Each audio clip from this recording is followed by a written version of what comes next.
All right, and then, do you want to just give a very, it's not going to be brief, but a explanation of 1 and 2 involving both Meta and Mass, and a quick overview, and then I'll turn it over to the board for questions. Sure. What I'd like to do, Chairman, if I'm allowed to ask for the first one to ask Netta to come up and give a brief explanation, and then Max for number 2. Excellent, thank you.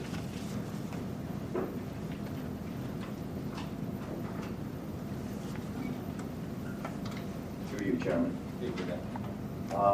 The change order that you have before you is for 2 components. It's the completion of Phase B of the fire code violations, and it's for the second phase to address all of the fire code and DCA violations for the tower, which presently is a single means of egress high-rise, which has to be modified with the secondary egress there to legalize the structure.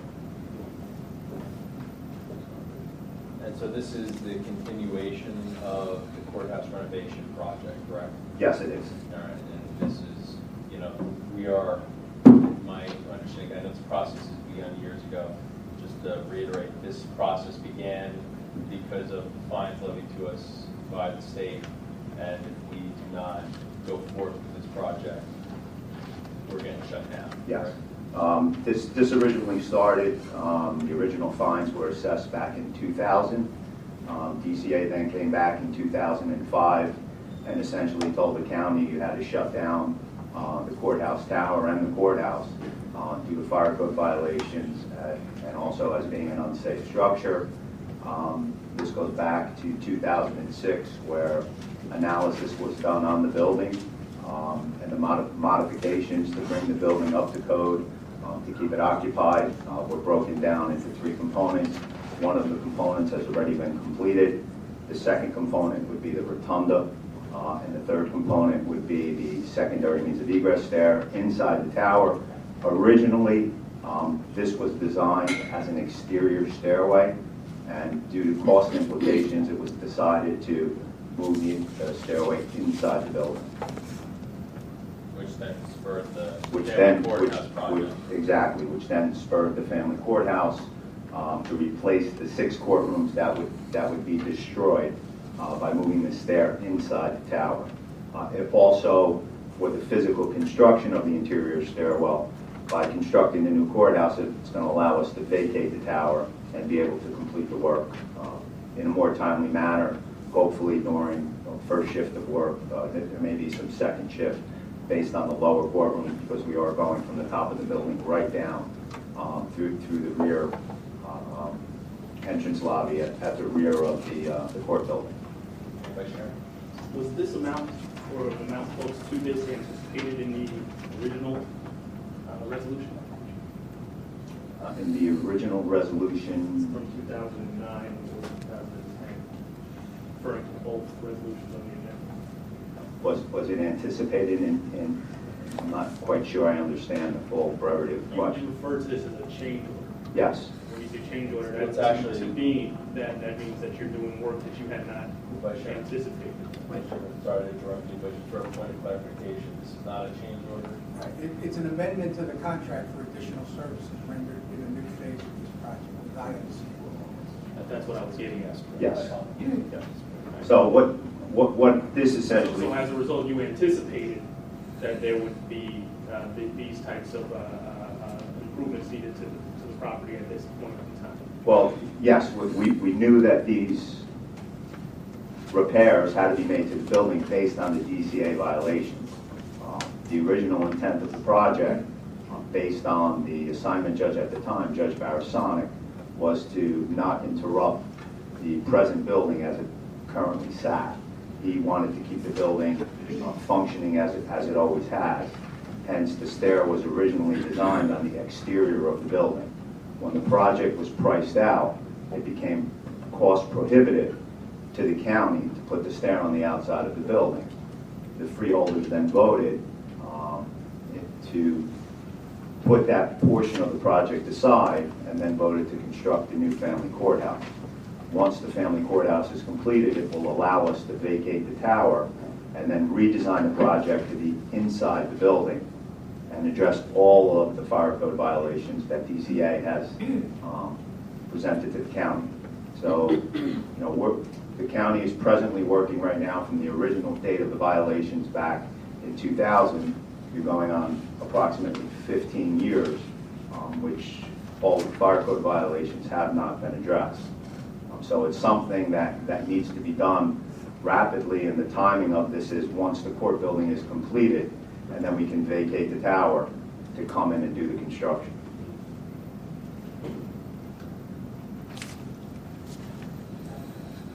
Any other questions for Mr. Medeiros? Thank you. Thank you. Still want to jump Allows around? Mass will come in for number 2. Through you, Mr. Chairman. Just an overview. Yeah, just a quick explanation. So our request for an amendment to our contract is due to a change in scope and time of service. We're a people company, so we oversee pre-construction and construction, and the scope of service has increased, and so has the duration. Any questions? Merrill? Any other questions for the Deputy County Manager relevant to the resolutions on the economic development agenda? Freeholder Kowalski. Yes, thank you, Chairman. Regarding number 8 for the resurfacing, do we know how many municipalities this is going to affect? Yes. So let me give you a little bit more information on it. For this year, including phase 1 and phase 2, we will have repaid 13.9 miles. It will affect roughly 9 municipalities. And it also, compared to last year, we are repaving more than we did last year, and we're also spending more than we did last year on road repavings. And this is, how much of it is in relation to problems regarding the storm? I guess we can't get any Sandy recovery money for this. No, it's not Sandy's budget. We're checking with the engineering department. County Manager. If I may interject, today we recently received information from the Department of Housing and Urban Development about a new grant that the federal government is offering relative to Sandy funding. We're going to look into it and see if there's something we may be able to apply. So it's a possibility. Thank you. Any other questions for Freeholder Kowalski? Freeholder Mirabella.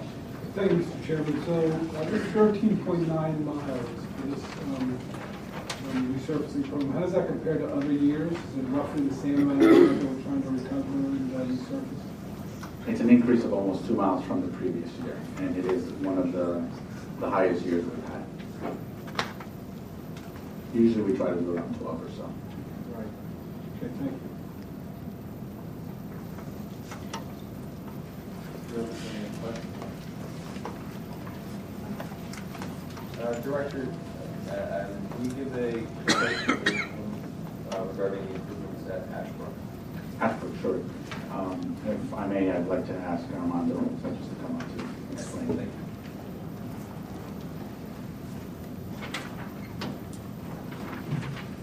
Through you, Mr. Chairman, the contract that's being voted on for Reese Jones is for the design of our bunkers, which we're going to go ahead and put drainage in our bunkers because our bunkers at Ashbrook do not have any drainage.